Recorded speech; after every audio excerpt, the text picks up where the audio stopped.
mais uma vez agradecer ao Centro de História, através da professora Adelina, aos colegas lá do Museu de História Natural, e ficar à disposição para se tiver ainda alguma pergunta para o debate. Abrimos agora, agradecer ao professor Gutenberg. Eu acho que depois de ele ter feito esta conclusão das conclusões, escuso-me de fazer algumas que tinha aqui para pôr, porque acho que de facto deu uma dimensão global e geral do que se passou aqui, mas de facto houve aqui muitas coisas muito interessantes, uma síntese assim só mesmo muito breve para depois entrarmos no debate. A possibilidade de trazermos a visibilidade do acervo do Alexandre Rodrigues Ferreira espalhada pelos nossos museus, que os colegas trataram tão bem, de uma maneira tão científica, mas também tão pedagógica. É sempre bom dizer, por vezes estas coisas perdem-se no científico, e aqui não, foram mesmo comunicações, acho que todos entendemos isso, tanto, não gosto de ser brilhantes, não gosto de adjetivos, foram mesmo boas de trabalho, de aprendizagem, e de facto acho que isso é tudo de valorizar, naquele sentido que de facto pensamos no Alexandre Rodrigues Ferreira como um produtor do saber, no fundo é isto, não é? E que não descurou nenhuma das paisagens, que já falámos aqui, científica, etc., nem sequer a paisagem humana. Uma das coisas que talvez tenhamos deixado de cair é ele enquanto pessoa, enquanto família, não é? Portanto, aquela coisa, perdeu-se aqui um pouco, perdeu-se não, porque nós no fundo não somos só, mas também somos as partes de nós, não é?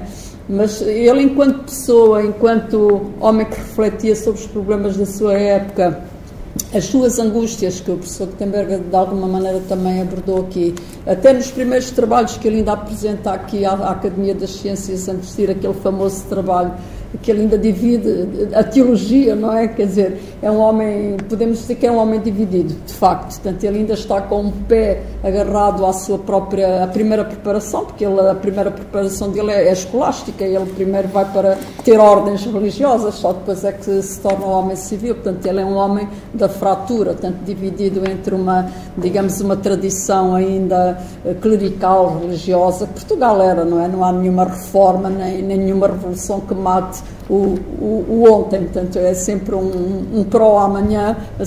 Ele era um homem da tensão entre o que se vivia na época, Portugal da época, o Brasil da época, e que não nasce renascido e renovado e todo iluminado lá porque se fez a reforma dos estudos em Coimbra, isso nós todos sabemos. Portanto, isto é muito refletido aqui, mas até mesmo do ponto de vista dele pessoal, a Ana Maria de vez em quando fala muito nisso, como ela diz, nas conversas de café, que são sempre muito interessantes e muito importantes, a relação que ele estabeleceu com os próprios índios que trabalharam com ele. Portanto, eu, como trabalho mesmo a questão indigenista na Amazónia, interessa muito isso. Portanto, estudar os índios do ponto de vista das suas interlocuções, e não só o índio coitadinho, o índio desgraçadinho, o índio que apanha, o índio que não, que é revoltado, não. Portanto, o índio também, os índios, que também não há o índio, são intervenientes, são partícipes do processo histórico. Portanto, mais uma vez vemos aqui os índios que sabem pintar, que sabem riscar, que participam nisto, não são só os carregadores e os remeiros. Portanto, é mais um aspecto e mais um fio que pode vir daqui. E a relação dele com estas pessoas, não é? O modo como ele protege, aspas, mas valoriza. Eu gosto mais de dizer a questão da valorização. Portanto, o Alexandre Rodrigues Ferreira é um homem que valoriza as pessoas, sejam eles índios, sejam... Portanto, o homem que é ao mesmo tempo um homem do poder, que ele está de facto ligado aqui às instâncias centrais do poder, mas também às locais. Até o casamento dele, se pensarmos nisto, não é? Ele acaba por casar com a filha do capitão que proveio, portanto, financeiramente as despesas e que tinha ficado falido. Portanto, temos que também pensar nisto, que nunca é um aspecto que pouco abordamos. Portanto, há um empenhamento da coroa. Imaginem quanto é que custou aquela viagem. Não temos, como a Ana Maria Costa disse bem, ainda não há números, mas talvez um dia possamos chegar lá por aproximação.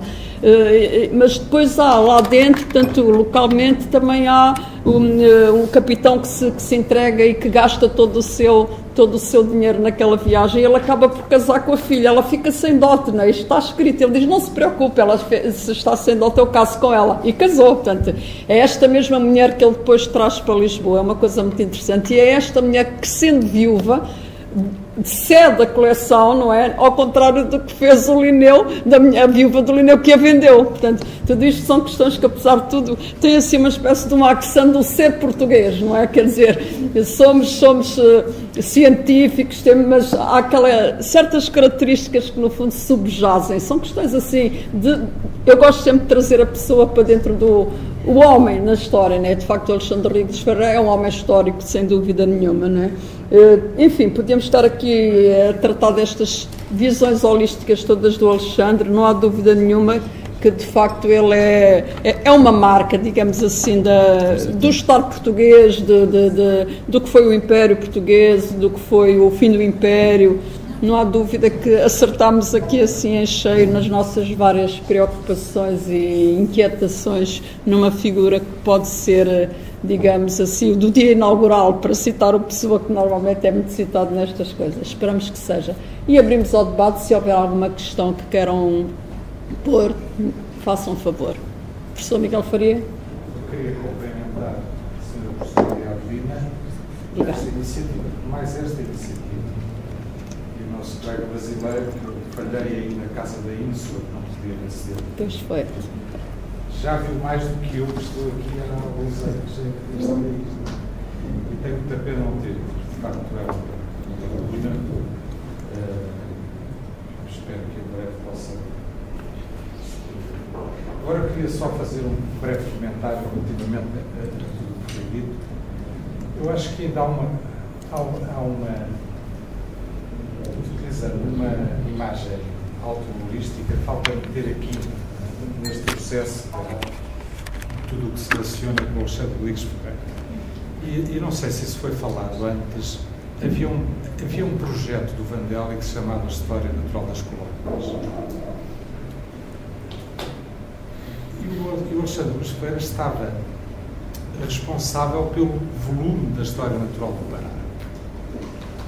Ora, reconstituir, talvez com alguma preocupação, insistir-se nas mesmas metodologias de há 30 anos, porque o que eu acho fundamental nesta fase, naturalmente num trabalho interdisciplinar, é casar os textos com as imagens e tentar reconstituir aquilo que ele tentou fazer e não conseguiu, porque isto prende-se com a ideia que há bocado a Maria Adelina falou, do homem de ciência. O conceito do homem de ciência em Portugal tem que ser ponderado, porque o que era um homem de ciência em Portugal neste tempo e quantos profissionais de ciência é que havia? Porque o Alexandre Rodrigues Ferreira foi tudo. Foi sobretudo um administrador e um funcionário público, se quiserem, em termos passo o anacronismo da expressão. Portanto, reconstituir essa história natural do Pará,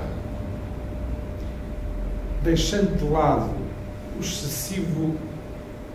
excessiva análise dos fragmentos das imagens, sim senhora, são fundamentais ser estudadas, as memórias, mas por que não fazê-las finalmente em conjunto, que era o que ele teria ambicionado fazer, no fundo, nessa tal história natural do Pará, que ficou por fazer, obviamente. E que eu, em conversa com a nossa colega Ângela Domingues, outro dia desafiava a pôr-se nessa pista, porque eu estou sempre a fazer uma espécie de rewind, como diz aqui a Ana Maria, porque o trabalho que eu tive o maior interesse em fazer tem 20 anos ou 25 e tenho aconselhado sempre quem está a doutorar-se em tentarem, sobretudo, internacionalizar e ir para a frente neste tipo de trabalhos, em rede com outras realidades internacionais e que se possa contextualizar devidamente este esforço, reconstruindo a obra que ficou por fazer. Isso acharia fundamental. Depois, só para dizer o seguinte relativamente à intervenção do David. Há um erro que eu não consigo erradicar, que é a data da morte do Codina. Felizmente que a Ana Maria já pôs ali a data certa de 1794. Até fiz, a certa altura, uma intervenção na Sociedade de Geografia que se chamava o erro de Simon. Porque, efetivamente, o problema começa no William Simon, e nunca mais se conseguiu resolver. A própria Biblioteca Nacional do Rio de Janeiro, ainda há pouco tempo, mantinha como data de morte do Codina 1790. Não foi? David, foi 1794, está publicado o registro de óbito, o inventário de bens, a prova que ele navegou com o Alexandre Domingos Ferreira para Lisboa, e que isto já é o métier de historiador, naturalmente, é bom que haja um rigor nesta informação. De resto, eu gostei muito das intervenções, particularmente a de Coimbra pareceu-me bastante bem. A sua fez-me lembrar uma coisa que muitas vezes se esquece, que é a parte da música e a recolha dos instrumentos musicais, a reconstituição do soundscape, como se diz, é um aspecto que fica muitas vezes esquecido, mas se conseguir conjugar todos estes fragmentos da obra do Alexandre Domingos Ferreira na reconstituição do trabalho que ele ficou por fazer, eu acho que seria um desafio muito difícil, é certo, mas muito interessante. Muito interessante. Eu aí só dizer relativamente à música, quer dizer, já quando se organizou aquela exposição dos 8 séculos da missionação portuguesa em São Vicente de Fora, já lá vão, sei lá, pelo menos uns 15 ou 16 anos. Nessa altura trabalhei com a professora Natália Correia Guedes, precisamente na secção da música, na evangelização. E uma das coisas que fizemos foi mesmo recorrer aos instrumentos musicais do Alexandre Rodrigues Ferreira ligados à música. E já foi há muito tempo, já vão pelo menos uns 15 anos. Foi isso em agenda, tentar constituir também porque isso é uma vertente, porque elas são tantas, não é? Podemos tratar do fumo, podemos tratar dos adereços das artes plumárias, no fundo são contribuições para tal arte total, não é? Que é uma expressão que ali... História natural veja bem, isso é uma obrigação. Bem, aí já tínhamos que pegar também lá no Frei Cristóvão de Lisboa e nos outros todos também, não é? Eu sei que é diferente, mas de qualquer maneira ele tinha ordens do irmão do Severino de Faria para escrever a história natural e moral do Pará. Portanto, aquela que nós conhecemos é apenas um livro dos 4 livros que ele supostamente terá escrito, sobrou aquele. Portanto, foi sempre um desidrato. Agora, o que eu achei muito interessante na fala da Ana Maria e que me fez pensar mais um bocadinho foi aquela questão das viagens para a América Espanhola, não é? Que são precisamente, é quase colada, uma arranca 4 anos depois da outra. E aquilo não deixa de ter a ver, é engraçado pensarmos nisto, quer dizer, temos ele, portanto, no contexto nacional, no contexto internacional, mas também no contexto ibérico, e esse nós não podemos deixá-lo cair, quer dizer, não há dúvida nenhuma que aquela viagem que depois é programada para a Nova Espanha, tem a ver com o mesmo sentido que são as demarcações dos limites. Isso aí não tenho nenhuma dúvida. É claro, absolutamente claro, que a própria rota que é escolhida tem a ver com isto, não só com o aproveitamento dos recursos, mas precisamente até onde é que Portugal tinha os seus domínios e até onde é que a Espanha começava. As outras viagens são mais científicas nesse sentido, mas as nossas eram geopolíticas, estratégicas, isso não há qualquer dúvida, para mim, não é, do ponto de vista da história. Não sei se o professor Gutenberg quer dizer alguma coisa ali ao professor, e depois, ou então agora toda a gente faz as perguntas e depois arrematamos, talvez seja mais fácil para não entrarmos em diálogo. Ana Maria, Liliana. Então vá, fazemos o... Tenho duas coisas para partilhar. Recebi uma prenda, é uma prenda muito boa, um livro da professora Lorelai Cury, que foi publicado, que saiu no início deste ano. Um dos artigos, o livro chama-se Representações da Fauna Brasileira no século XVI ou XIX ou XX. E esse livro tem um capítulo, que foi o primeiro capítulo que eu li, que se chama As Mil Vozes da Natureza. E ao ler, começa com Humboldt, com as viagens do Humboldt, e termina num Florence, no Hercule Florence. Todo esse texto muito bem escrito, com um ritmo e uma fundamentação muito grande, fez-me questionar. Lá está, eu não tenho acesso aos documentos que estão espalhados sobre o acervo do Alexandre Rodrigues, fez-me questionar se o Alexandre Rodrigues estaria atento para a componente ecológica dos habitats onde ele circulava. Ecológica no sentido das espécies que lá viviam, porque uma das coisas que o Humboldt faz, e aí ele é pioneiro, consegue atribuir letras, portanto as nossas falas e associações às espécies que ele ouve, e utiliza para isso como tradutores os próprios índios que o apoiavam.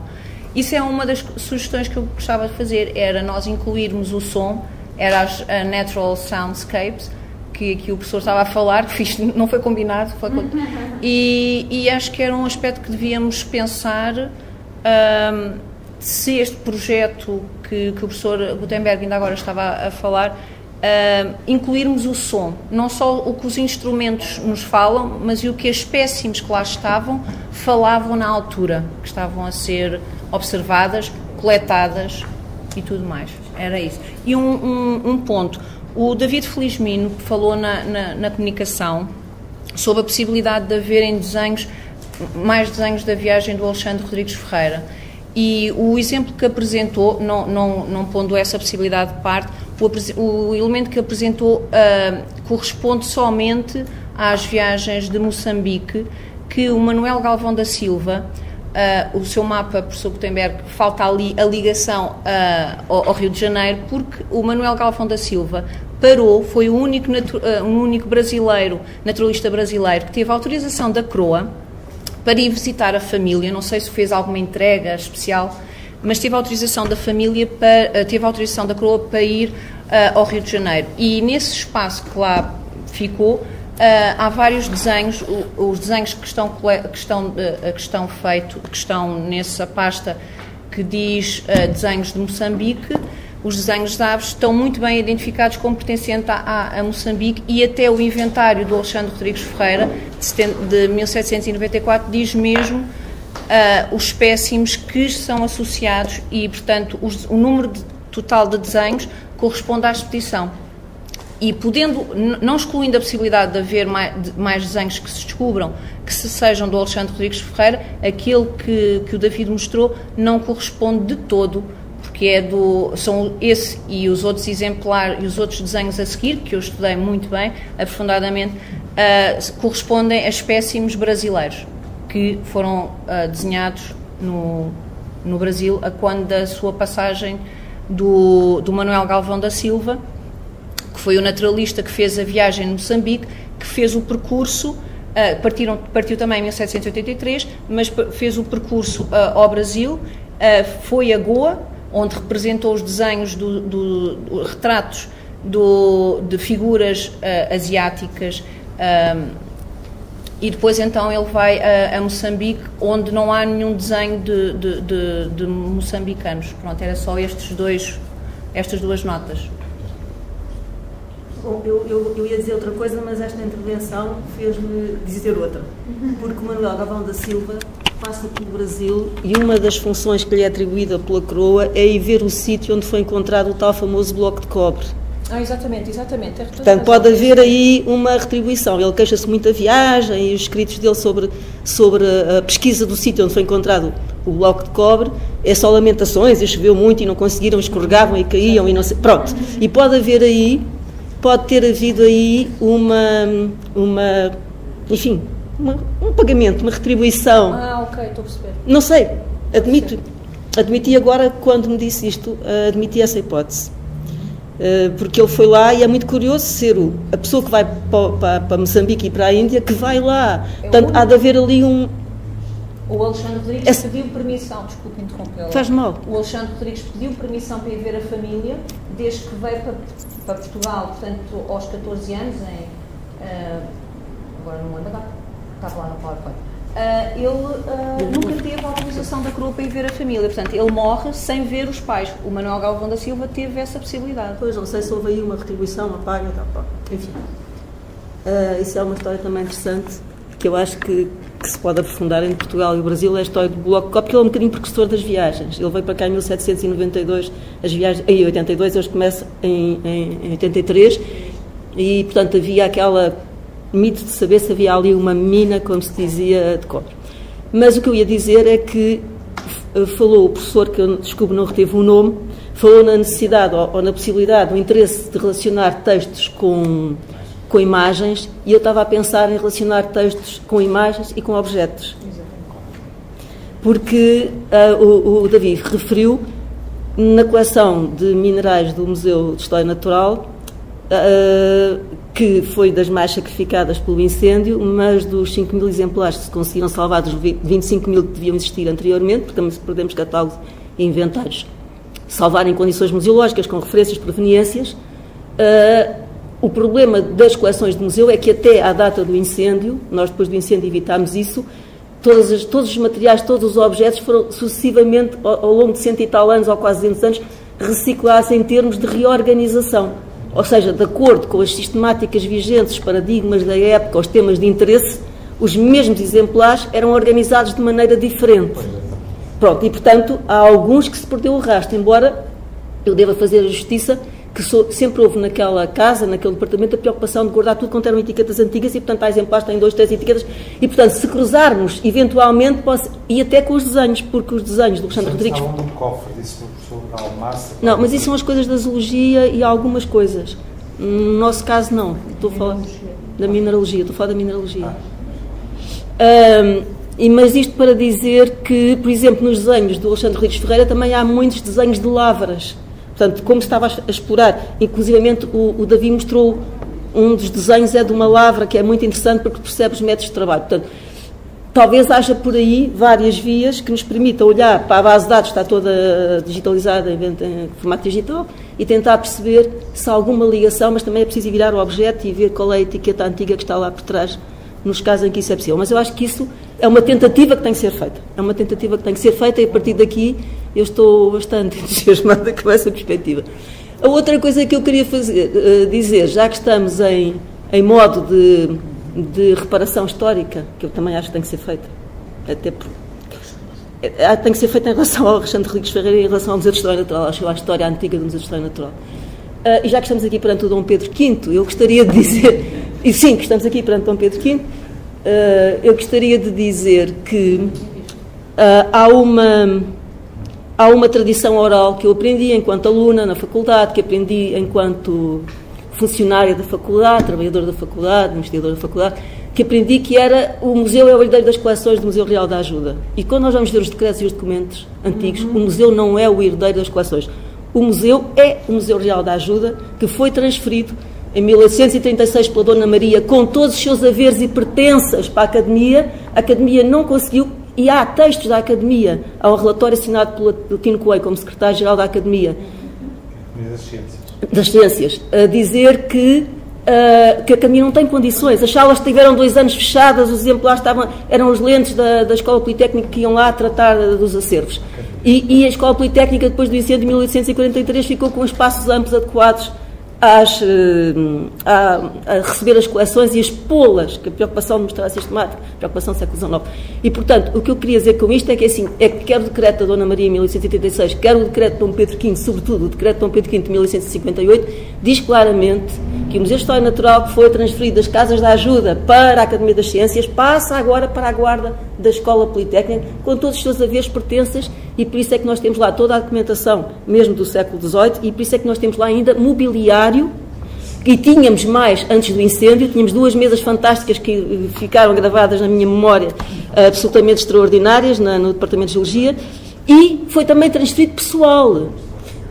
Há pessoal que é transferido, e há já não sei, o Davi falou de ali qualquer coisa que está subjacente, transferência de pessoal. O pessoal também vem, o pessoal do museu também vem, sobretudo da Academia, para a Escola Politécnica, e até tiveram a coisa de selecionar os melhores. Portanto, os melhores vieram, os outros não sei o que é que aconteceu. Mas isto quer eu dizer que há aqui uma reposição, é porque é diferente. Há uma instituição que muda de sítio, muda de sede, muda de posição, como a Academia mudou tantas vezes. E que fica ali adstrita ou anexa ou a pertencer a outra entidade, que é a Escola Politécnica, e que devo dizer que a Escola Politécnica por tudo quanto eu tenho lido e visto, sempre se preocupou muito com o seu museu em valorizar as coleções, em dar meios aos museus, mesmo quando não havia condições económicas para isso, no país como estava no século XIX, todos nós sabemos. Quando não continua a haver. Sim, mas eu estou fora da Escola Politécnica. Eu pedi às pessoas para se apresentarem, os que não vieram, por favor, para sabermos quem somos. Já agora. Bom, Liliana Povas, sou do Museu de História Natural e da Ciência. Eu sou Margarita Rodríguez, investigadora do Centro de História da Academia de Alemar. Eu queria fazer 2 comentários. O primeiro, não está aqui o professor que apresentou a... não lembro agora do nome, desculpem. Pedro Casaleiro, e, bueno, a primeira oportunidade vou ir visitar a exposición, como moitos dos que están aquí, con certeza, mas eu teria achado interesante, é máis unha reflexión en geral, acompañar esa exposición con tamén algunhas cousas que mostrasen a tarefa dos naturalistas. E aquí eu quero conectar con o que dice o profesor Gutenberg, porque eu acho moito importante, se vanse iniciar proxectos para valorizar estas expedições, acompañar de todos os materiais que mostren o traballo dos naturalistas, porque é importante que o público máis amplio perciba que isto é feito por persoas nun contexto determinado e que todo isto ten un coste. O sea, vincular tamén as persoas e a maneira como facían as cousas é unha maneira, acho eu, de conseguir que o público geral teña idea de que é preciso financiar a ciencia. E eu acho que ás veces estes materiais vinculados a os caixoes que utilizaban, os materiais físicos, ajudan moito ao público a percibir que isto é moito contextualizado e que debe ser financiado. Non sei, é unha idea. E depois já quería aproveitar para, já que o profesor Gutenberg é agrónomo, eu tiña unha pregunta. Eu ás veces tive un pouco a impresión ao ler as memorias de Alexandre Rodríguez Ferreira, que ele ten unha especie de percepción bastante negativa da natureza da Amazonía. E entón, miña pregunta, no sentido de que ele faz moitas... obviamente non estou a juzgar, como é evidente, o que eu quero é comprender, non? Ele faz moitos comentarios sobre a inmaturidade da natureza, etc. E eu acho que isto é por as dificultades, como ele ten tamén aquela misión moito clara de extender unha serie de cultivos. Eu acho que aí está a explicación, mas eu fiz unha leitura un tanto superficial e quería tentar percibir mellor, porque claro que as afirmacións de Alexandre Rodríguez Ferreira na época son normais, que hai aquele debate que todos coñecemos sobre a inmaturidade do novo mundo, non? Mas no fondo na miña pregunta é, por que ele non cuestiona eso? É porque ele, justamente como está con este imperativo de tentar aclimatar unha serie de plantas, se callar, non sei, por iso que eu digo, aproveito que o profesor é agrónomo, que se callar non eran para aclimatar en determinados contextos, ele está a xocar con unha realidade física e iso faz con que non cuestione un pouco estas teorías que non son dele e están no ar na época, non? Porque eu acho que isto é importante justamente para esta idea que tamén levantou Ana María sobre cual é como é que, digamos, será percibido, non? Como ecosistema o espacio, ¿no? Que acho que aínda está pouco estudado cual é o impacto digamos destas viaxes sobre os propios naturalistas, no sentido, o sea, esa experiencia tropical, cual é o impacto na historia natural. Mas será que eles están preocupados por implementar estes cultivos, podían ir alén desto? E aí voltamos a que a viaxen ten esta dupla misión política, agronómica, etc. Espero terme colocado a pregunta. Há mais alguém que quer fazer alguma questão? Então, começa-se pelo professor Gutenberg. Bom, primeiro, eu acho que foram feitas muitas coisas interessantes nesse período, mas muitas coisas sem o que a gente tem hoje como instrumental, não é? Foram domesticadas e foram levadas. Os portugueses fizeram um trabalho de difusão das plantas, né? Hoje, por exemplo, no Brasil nós temos manga, caju, nós temos um botânico brasileiro ali, baiano também como eu, o Lázaro, quantidade, e aqui, né, mesmo nós temos florando o jacarandá. Então, tanto aqui como lá, se fez muita adaptação de plantas. Os portugueses fizeram um trabalho fantástico, a meu ver, sobre isso. Agora, houve equívocos também. E eu, pessoalmente, acho, já cheguei a publicar sobre isso, uma reflexão sobre alguns conceitos que são aplicáveis aqui, foram produzidos aqui no norte, na Europa, e foram levados para o Brasil e não se aplicam no Brasil. Não dá, por exemplo, para pensar a Amazônia como um lugar de terreno pobre, porque isso não explica uma floresta daquele porte. O ciclo do nutriente no trópico é muito diferente do ciclo do nutriente nos países temperados. E eu mesmo aprendi agronomia como se eu estivesse a fazer agronomia, tivesse que fazer depois agronomia num país de clima temperado. Eu não preciso arar a terra, por exemplo, como em vários dos nossos solos, e aprendi isso depois de formado como agrônomo, vendo que não podia ser assim. Porque aqui a terra fica, por exemplo, vários meses congelada. Você precisa aerar a terra. A aração é justamente para fazer o ar entrar na terra e dissolver, permitir que se liquidifique e a planta possa pegar o nutriente. Em muitos dos nossos solos não precisamos arar, porque o solo não congela, é um solo leve, a água está, não é? Pelo contrário, tem que secar. Então, o conceito de fertilidade o que nós levamos para lá, precisa ser repensado. Ainda hoje, muitos agrônomos se formam e se formam daquela maneira que eu critiquei aqui, transferindo uma maneira de fazer, de aplicar tecnologia sem a reflexão de como funciona a natureza naquele lugar. Então, alguns erros com certeza a gente pode perceber em alguns naturalistas, né? No próprio Alexandre,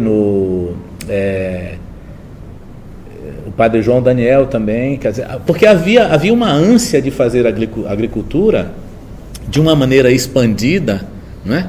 E no momento de crise econômica também de Portugal, em que pese Portugal tem uma experiência, por exemplo, com a produção de cana, que num clássico da economia brasileira, que é o Celso Furtado, foi o ministro da Educação nosso, economista reconhecido internacionalmente, a primeira empresa exitosa no Brasil foi a cana-de-açúcar. Mas cana-de-açúcar, por exemplo, no Nordeste pode até funcionar e bem, como funciona, mas na Amazônia é um desastre, porque você tirar uma floresta daquela e plantar uma monocultura, permitindo que 2.000 milímetros de água caia por ano, lavando o solo rapidamente, você levar um processo de desertificação rapidíssimo. O grande problema da crítica à soja e ao monocultivo na Amazônia tem sido esse. E aí, tem os reveses. O pessoal propõe, então, plantio direto, sem aração, sem gradagem. Tem coisas da agronomia que nós sabemos hoje. Nós não podemos imaginar que naquela época não havia essa percepção. Como não há o conceito da riqueza, que é um herbário. Essas coleções eram pessoais. Eram dos professores, era material didático dos professores, como eu tenho o meu computador, como eu tenho era material deles. Várias famílias venderam, várias doaram também, não é?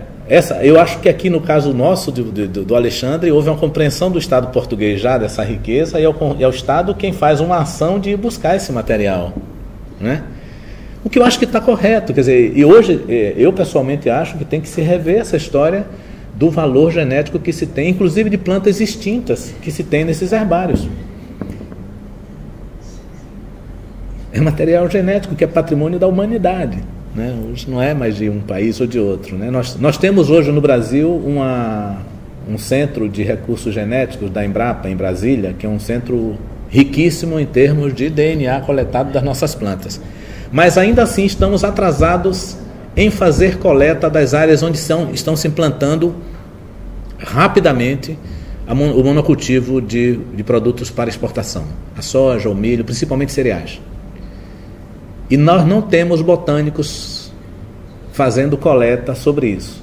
Minas Gerais está desenvolvendo um projeto de urgência, coletar o máximo que é possível no mais rápido tempo, porque nós vamos perder esse material. Mas eu acho que, respondendo à colega, quer dizer, um dos últimos trabalhos que eu li sobre o César Freire é do Mauro César, nosso colega da UFPA, sim, sim. Não é? Ele é Mauro César Coelho. Mauro César Coelho. Que é colega da UFPA, que ele escreveu, deu o título A Epistemologia de uma Viagem, em que ele faz uma espécie de um estado da questão da bibliografia que foi produzida sobre o Alexandre Ferreira desde a primeira obra, depois o modo como ele aqui foi um bocado heroicizado num certo período e depois demonizado, enfim. Mas ele, segundo o que ele diz, e depois de um grande estudo, ele chega a esta conclusão, não sei se responde à questão da colega, que ele acha que, no fundo, perguntou se essa viagem teve alguma interferência nele enquanto historiador natural, né? Se teve algum efeito. Ele diz que, partindo de uma análise das matrizes teóricas que informaram e contribuíram para o conhecimento produzido ao longo da viagem filosófica, portanto, continua-se a perceber que, no fundo, o que marca é a preparação e a formação do Alexandre em Coimbra, naquela época, no seu contexto, que foram determinantes no modo como abordou, observou, entendeu, valorizou, isto é a minha interpretação sobre ele, ou não, o meio natural e humano que viu e que viveu. E agora cito: certamente que a natureza amazónica interferiu na reflexão que o naturalista desenvolveu, mas, como pretendo deixar claro, ela não alterou os marcos teóricos que o acompanharam desde a Europa, antes o demissionou. Portanto, e depois fala na questão do atraso português, enfim, o lugar que o espaço amazónico ocupou no redimensionamento das suas ideias sobre o conhecimento e a sua função. Portanto, ou seja, no fundo era a preparação dele e era aquilo que ele ia fazer, a sua função. Portanto, ele ia ao serviço de um projeto, como eu disse ao princípio, acho que não retiro nada do que disse. Portanto, e uma dessas funções era, de facto, perceber se aquela terra era uma terra cultivável no sentido de ser explorada, portanto, maciçamente em termos de cultivo, portanto, de agricultura como temos hoje, não é? Portanto, e é por isso que ele talvez desvalorize, porque a ideia dele era perceber se aquela terra era ou não era valorável para o Estado português, para a coroa portuguesa da época. É por isso que talvez aí onde ele pareça mais frágil e não valorize tanto e é descritivo, no fundo ele está a descrever em função de uma coisa que lhe pediram, de um programa que ele vai cumprir, não é? Portanto, quando eu digo que ele no fundo ele faz parte desse projeto, e ele desvaloriza porque aquilo é um terreno de água, portanto aquilo não é terra, é água, depois como fragmentos de terra lá em cima, é pantanoso, portanto como é que vão cultivar, não é? Portanto a ideia fica fragmentada, ele de facto dedica-se depois à identificação das coisas, mas o grande objetivo para Portugal nessa altura, já não estamos a falar das minas evidentemente, nem embora se estivessem sempre a procurar as minas para Mato Grosso e para Cuiabá, portanto sempre a ideia do Eldorado, isso persegue sempre, mas era isto, era a lavoura no seu sentido, e se ele naquele terreno, naquela terra, ele não reconhece essas propriedades. É a ideia que eu tenho, não sei se o professor como biólogo também tem refletido sobre estas questões, a sua parte já é muito mais produzível, não é? Lá temos os açúcares. Eu queria só rapidamente dizer o seguinte, pode até não ter mudado os parâmetros que ele tinha, porque é difícil você mudar isso, mas deve ter levantado a lebre na cabeça dele, porque a pulga atrás da orelha, porque tinha coisa que não funcionava. Ele teve problemas com a implantação do cânhamo, por exemplo, lá. Então, se não funciona lá, como funcionou em outros lugares, por quê? No mínimo, isso deve ter acontecido. E o que aconteceu, acho que não só na área da botânica, na área da agronomia, nas diversas áreas. Os padres também tiveram que refazer os seus conceitos morais quando se encontraram com aquele povo nu, andando e tendo um conceito de felicidade que era completamente diferente do que eles previam. E aquilo sem o grau de maldade que eles imaginavam. Então, assim, é uma hipótese, mas eu não posso afirmar mais fortemente, mas o campo sempre modifica a tua visão sobre ele, a tua vivência sempre modifica. Esse é um princípio. O cientista tem que estar sempre aberto à surpresa, aquilo que não está enquadrado na forma de ver que ele tinha. Aliás, isso é que é fazer ciência. Ciência não é você fazer leituras que já fizeram, é você ver coisas novas onde os outros não viram, né? Então, é isso que é aí onde está o estimulante da ciência.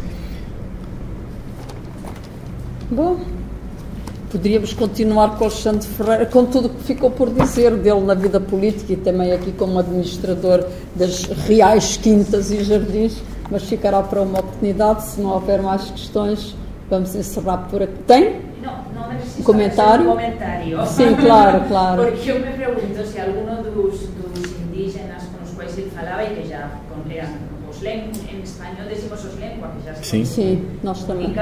Non terá dito, como toda a vida fixeron os camponeses aos agrónomos, eu sei eso porque o meu pai era agrónomo, non terá dito, mas es que isto aquí non funciona así. Porque eso en Europa acontecía moito, ¿no? Cando estaban a facer digamos, a reorganización dos territorios, iban os agrónomos, tiñan que falar con os camponeses, e os camponeses explicaban, es que isto aquí non funciona. E eu me pregunto se eso terá acontecido. Com certeza, não tenho dúvida disso. Olha, lendo o material das certificadas relativas, um dos artigos que nós fizemos foi pegando o material lá de Nova York de 1819 até 2003.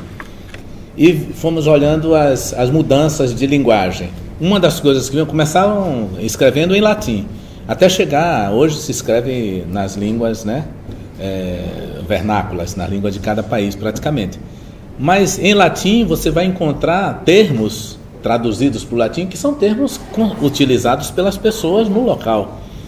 Então, se havia essa influência da língua, né, traduzida para o latim, com certeza que haveria também, nessa troca de conhecimentos, questionamentos que surgiriam. Tá.